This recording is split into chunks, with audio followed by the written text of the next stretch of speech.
Unified 911, anong matutulong namin sa'yo? Anya ti maitulong mi ken kapo. Anong may tatabang ko sa Unsay imo? akong ikatabang nimo? Ngini makadabang na misal ka no. Sa anumang wika o dialekto, may tulong na darating sa iyo.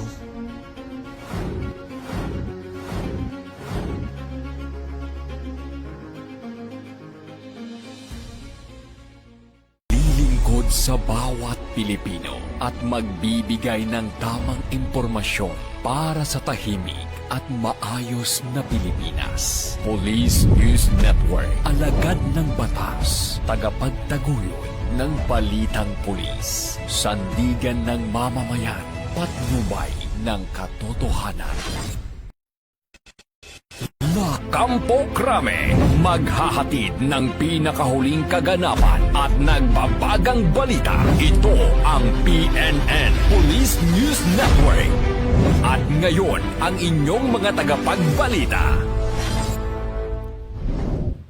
Magandang araw, Bagong Pilipinas. Ako ang inyong tagapagbalita, tagataguyod ng Balitang Pulis, NUP Loreto Bonifacio Concepcion. At ngayong araw ng Miyerkules, muli nating makasama bilang special guest co-host, walang iba kundi si Miss Luis Hussein Alba Lopez. Magandang umaga sa iyo, Michin. Magandang umaga, Sir Eton, at magandang umaga po sa lahat ng ating manonood ngayong umaga.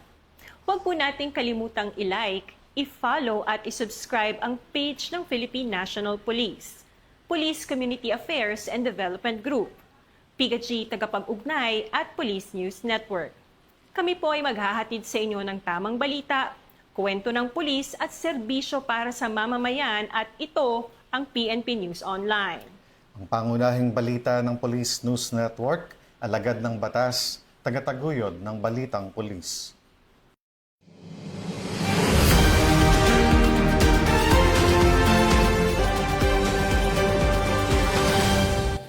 Narito ang mga balitang hatid ng ating PNN correspondents mula sa iba't ibang panig ng bansa.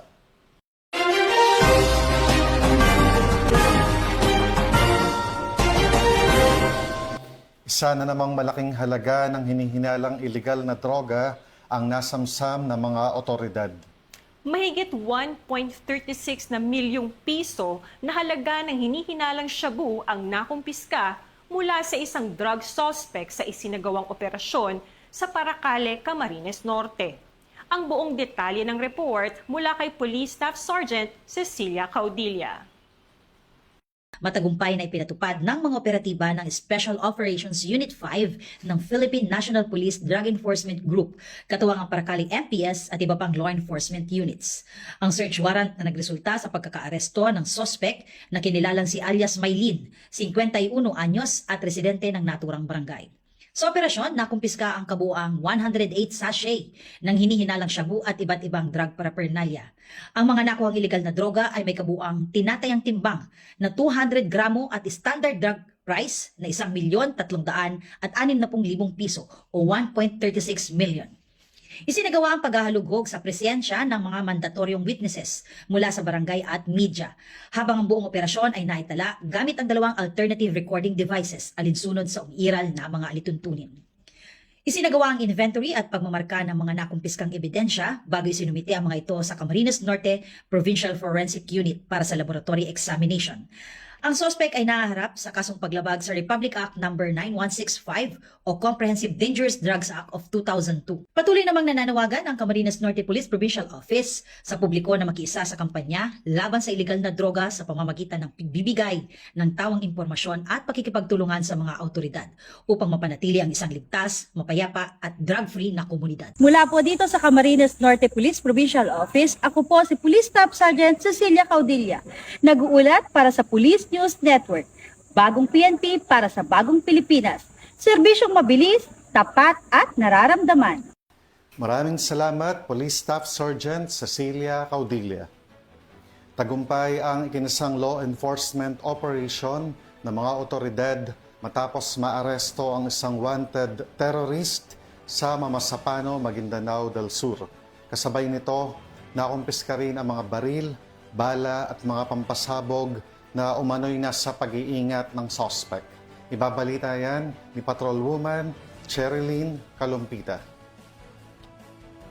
Nagbigay ng tactical support ang mga tauhan ng 4th Special Action Battalion Special Action Force sa Maguindanao del Sur Police Provincial Office sa pagpapatupad ng mga warrant of arrest sa Barangay Dugingin, Sheriff Saidona Mustapa at Barangay Tukalina Pao, Mamasapano. Isinagawang operasyon bilang bahagi ng patuloy na kampanya laban sa terorismo na target ang mga miyembro ng Dawla Islamiyya Hassan Group at mga kaalyadong criminal groups. Ipinatupad din ang warrant of arrest para sa frustrated murder, robbery with violence or intimidation of persons laban kay alias Marhum, isang non-PSR listed sub-leader ng DI Hassan Group at ang kanyang mga kasamahan. Nagkaroon ng enkwentro sa pagitan ng mga operatiba at armadong grupo habang isinasagawa ang operasyon. Bagamat nananatiling at large si alias Marhum, matagumpay namang naaresto ng mga otoridad si alias Muslimin, ang number 1 provincial level most wanted person ng Maguindanao del Sur para sa ikalawang quarter ng 2026. Si alias Muslimin ay kinilalang senior member at advisor ng Paniniquelan Criminal Gang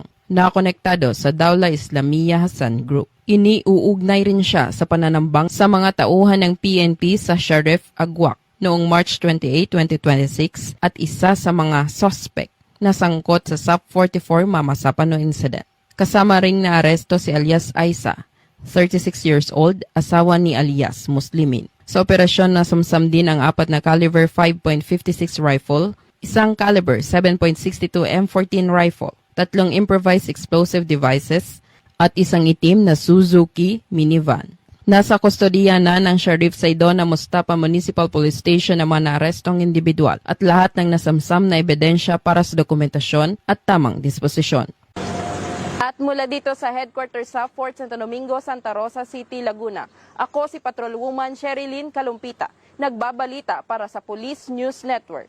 At ito ang bagong PNP para sa bagong Pilipinas. Serbisyong mabilis, tapat at nararamdaman.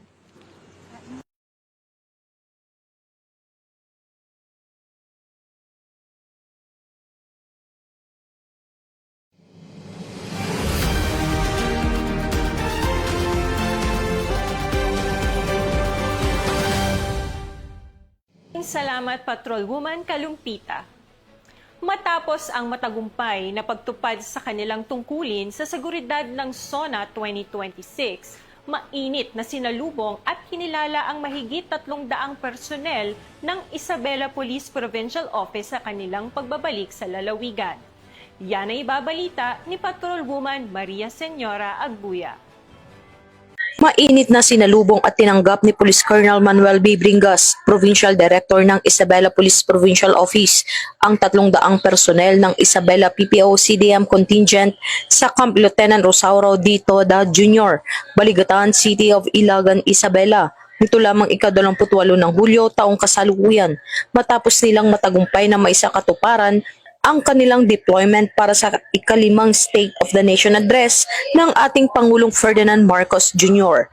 Sa kanyang mensahe, pinuri ni Police Colonel Bringas ang buong contingent sa kanilang dedikasyon, disiplina at profesionalismo sa pagtupad ng kanilang tungkulin bilang bahagi ng seguridad sa isa sa pinakamahalagang pambansang aktibidad. Of the officers and men of the Isabela Police Provincial Office, like to extend each and every one of you yung aming pasasalamat, ang aming congratulations. Kayo ang aming mga modern day heroes ng Isabela PPO. Binigyang din niya na ang matagumpay ng pagganap ng mga personnel ay sumasalamin sa kahandaan, pagkakaisa at mataas na antas ng serbisyo ng Isabela Police Provincial Office sa pagpapanatili ng kapayapaan at kaayusan. Patuloy namang pinagtitibay ng Isabela PPO ang kanilang pangakong maghatid ng dekalidad na serbisyo publiko sa ilalim ng adhikaing bagong PNP para sa bagong Pilipinas, serbisyong mabilis, tapat at nararamdaman. Mula rito sa Isabela Police Provincial Office, nagbabalita para sa Police News Network, Patrolwoman Maria Senyora Agbuya, alagad ng batas, tagataguyod ng balitang pulis. Maraming salamat, Patrolwoman Agbuya. Isa na namang drug personality ang naaresto sa ikinasang buy-bust operation sa Valencia City, Bukidnon. Mahigit 547,000 pesos na halaga ng hinihinalang shabu ang nakumpiska ng mga operatiba sa naturang operasyon. Ibabalita yan ni Police Corporal Michelle Abatayo. Arestado ang isang high-value individual matapos ang matagumpay na buy-bust operation na ikinasa ng Bukidnon Police Drug Enforcement Unit, katuwang ang Valencia City Police Station, Bukidnon 2nd Provincial Mobile Force Company, CADSUT at Bukidnon Provincial Intelligence Unit sa Purok 1, Barangay Colonia, Valencia City. Sa operasyon, na-recover ang isang sachet ng hinihinalang shabu na ginamit bilang buy-bust item na may tinatayang timbang na 0.20 grams. Nasamsam din ang 8 iba pang sachet na may kabuuang tinatayang timbang na 80.30 grams. Sa kabuuan, umabot sa humigit kumulang 80.50 grams ng hinihinalang shabu ang nakumpiska na may tinatayang standard drug price na 547,400 pesos. Bukod sa ilegal na droga, nakumpiska rin ng mga operatiba ang isang smartphone, isang motorsiklo, identification card at ang marked money na ginamit sa buy-bust operation. Kasalukuyang nasa kustodiya ng Valencia City Police Station ang naarestong sospek habang inihahanda ang kasong isasampal laban sa kanya dahil sa paglabag sa Republic Act 9165 o ang Comprehensive Dangerous Drugs Act of 2002. Muling iginiit ng Bukidnon Police Provincial Office ang kanilang pinaigting na kampanya laban sa ilegal na droga at hinikayat ang publiko na patuloy na makipagtulungan sa mga otoridad sa pamamagitan ng pagbibigay ng impormasyon laban sa mga sangkot sa ipinagbabawal na droga upang mapanatili ang kapayapaan at kaayusan sa komunidad. Mula dito sa Police Regional Office 10, Bukidnon Police Provincial Office, ako ang iyong PNN correspondent, Police Corporal Michelle Gulay Abatayo, alagad ng batas, tagataguyod ng Balitang Pulis. Maraming salamat, Patrolwoman Police Corporal Abatayo. Patuloy ang pinaigting na kampanya laban sa iligal na droga ang kapulisan. Sa Naga City, isang sospek ang naaresto matapos makumpiskahan ng hinihinalang shabu na nagkakahalaga ng humigit kumulang 680,000 pesos sa isinagawang buy-bust operation. Ibabalita yan ni Police Corporal Doxy Charis Casasos. Isang individual ang naaresto sa isinagawang buy-bust operation nitong Hulyo 25 taong kasalukuyan ng pinagsanib na puwersa ng mga operatiba ng City Intelligence Unit, City Police Drug Enforcement Unit bilang lead unit kasama ang mga tauhan ng Naga City Police Station 3 sa koordinasyon ng Philippine Drug Enforcement Agency Regional Office 5 sa Barangay Bagong Bayan Sur, Naga City. Kinilala ang naarestong suspect na isang lalaki, 43 anyos, walang asawa, may trabaho at residente ng Barangay Dayangdang, Naga City. Nakumpiska mula sa suspect ang 19 na heat-sealed transparent plastic sachet na naglalaman ng hinihinalang shabu na may kabuang timbang na humigit kumulang 100 gramo at may tinatayang standard drug price na 680,000 pesos at isang cellular phone. Ang naarestong suspect at ang mga nakumpiskang ebidensya ay nasa kustodiya ng Naga City Police Station 3 para sa kaukulang dokumentasyon at tamang disposisyon. Ang matagumpay na operasyon ay patunay ng tuloy-tuloy at mas pinaigting na kampanya ng Police Regional Office 5 laban sa iligal na droga at iba pang uri ng kriminalidad sa rehiyon. Mula dito sa Police Regional Office 5, ako ang inyong PNN correspondent, Police Corporal Doxy Charis Casasos, nagbabalita para sa Police News Network, alagad ng batas tagataguyod ng Balitang Pulis. Maraming salamat, Police Corporal Doxy Charis Casasos.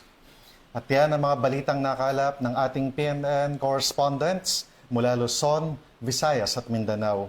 At bago po tayo magtapos, gusto ko po muling magpasalamat sa ating mga masusugid na manonood ng Police News Network. At syempre pa sa ating special guest co-host ngayong umaga na walang iba kundi si Ms. Luis Hussein Alba Lopez. Maraming salamat ulit, Amishin, sa muling pagpapaunlak ng aming imbitasyon na maging special guest co-host sa programang ito. Baka may gusto kong sabihin, ipaalam o i-promote na any upcoming event or advocacy mission? Maraming salamat, Sir Ito. Nais ko lamang po magpasalamat sa Police News Network at sa Police Community Affairs and Development Group sa walang sawang pag-imbita sa akin sa programang ito. At ganoon din po, gusto ko lamang ding sabihin sa ating mga manonood na tayo po ay mag-ingat dahil po maulan sa labas. Magdala po kayo ng payong o kapote pag kayo po ay lumabas. Pinapasalamatan at binabati ko po si Chief PNP Police General Jose Melencio Nartates Jr., Police Major General Roderick Agustus Alba, the Director for Police Community Relations, PKG Command Group na pinamumunuan ni Police Brigadier General Vina Guzman, Police Colonel Joel Serrano, Police Colonel Adonis Guzman at Police Colonel Joel Ada. Sa lahat ng personnel ng Police Community Affairs and Development Group at sa lahat ng magigiting na pulis sa buong bansa. Maraming salamat sa inyong serbisyo para sa isang ligtas na pamayanan. Sa ngalan ng pamunuan ng Philippine National Police, sa pangunguna ni Chief PNP, Police General Jose Melencio Nartates Jr. at sa pamumuno ni President Ferdinand Bongbong Marcos Jr., kami ay maglilingkod sa bawat Pilipino at magbibigay ng tama at balanseng balita. Bago po tayo magtapos, muling pinaaalalahanan ng Philippine National Police at Department of the Interior and Local Government ang publiko na sumunod sa mga umiiral na lokal na ordinansa sa ilalim ng ipinatutupad na Safer Cities Initiative upang mapanatili ang kaayusan, kapayapaan at kaligtasan sa mga komunidad. Samantala, inihikayat rin ng publiko na maging mapagmatyag at agad na iulat sa mga otoridad ang anumang kahina-hinalang aktibidad. At bilang bahagi ng 31st Police Community Relations Month celebration, nais po namin kayong imbitahan sa isinasagawang off-camp PNP Museum Exhibit o ang Police Community Affairs Shaping Heritage Through Service na nagsimula noong Lunes, July 27 hanggang bukas, July 30 sa Fisher Mall, Quezon Avenue, Quezon City. Daan tayo dyan mamaya, machine after 5. Sige. Mula rito sa tanggapan ng tagapag-ugnay ng Pambansang Pulisya, ako ang inyong tagapagbalita, tagataguyod ng Balitang Pulis, NUP Loreto Bonifacio Concepcion. At ako naman po, si Ms. Luis Suzanne Alba Lopez, sa inyong Mrs. Asia Pacific All Nations 2022, maghahatid ng tamang balita, kwento ng pulis at serbisyo para sa mamamayan at ito ang PNP News Online. Ang pangunahing balita ng Police News Network at Bagong PNP para sa bagong Pilipinas. Serbisyong mabilis, tapat at nararamdaman.